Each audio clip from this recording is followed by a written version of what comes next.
tough spot to be stuck on the side of the road waiting for a tow truck. A Billings tow truck company has been on a 6-month suspension for charging 2.5 to 3 times what is considered reasonable. The billing in this case was determined by the board to be egregious enough to reach the level of a suspension. Stranded along the highway, a tow truck, your only hope of getting your car to where it can be repaired. Many have encountered that nightmare, the bill never cheap, but few of us have ever received a $6,700 bill just to have our vehicle towed 4 miles. I'll be right up front with you, it gives the industry a black eye. On April 17, 2024, Billings-based Anderson Towing charged Kenyon Noble Lumber and Hardware that amount for a tow after a crash in Bozeman. The Bozeman store filed a complaint, ultimately elevated to Montana's Tow Truck Complaint Resolution Committee.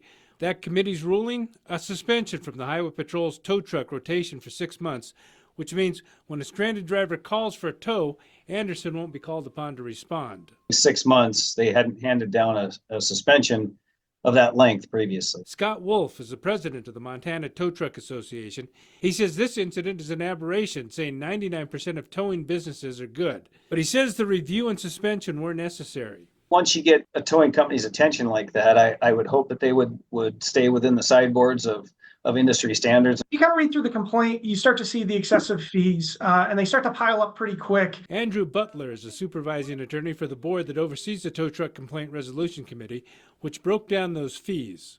They include $2,526 for a hazmat response, despite the fact less than 25 gallons of fuel spilled, the amount that usually triggers a hazmat response. It's egregious billing. In addition, Anderson charged $900 for a wrecker and $450 for a driver.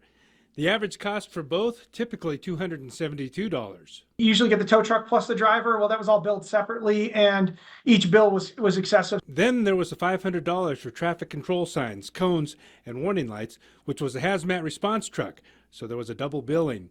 A lien processing of $100, even though the committee determined that there was no need to start the lien process.